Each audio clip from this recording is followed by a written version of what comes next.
আমি জানি ফিলিস্তিন ইনশাআল্লাহ বিজয়ী হবে, তবে গরু ছাগলরা বিজয় করবে না।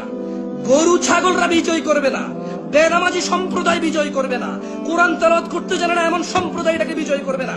যে মা বাপ তার ছেলে সন্তানকে কোরআন শিখায় না এমন বাপেরা যায় বিজয় করবে না। যে সন্তানরা সব বুঝে শুধু ইসলাম বোঝে না এমন সন্তানরা যায় বিজয় করবে না। ইনশাআল্লাহ বিজয় করবে কারা? ইসলামের বীর পুরুষরা, যারা সালাত হেফাজত করে, যাকাত হেফাজত করে, স্ত্রী সন্তানের হেফাজত করে, যারা তাদের স্ত্রীদের উপর নির্যাতন করে না, যারা কোনো মানুষের উপর নির্যাতন করে না, যারা আমার চেয়ে অনেক বেশি উন্নত, আমার চেয়ে অনেক বেশি সাহসী, যারা গরু ছাগল চায়ের দোকানে বসে যারা ফিলিস্তিনকে স্বাধীন করতে চায় তারা ফিলিস্তিন করবে না। এই আমার মতো কেউ ফেসবুকে লাইভে এসে ফিলিস্তিন স্বাধীন করবে না।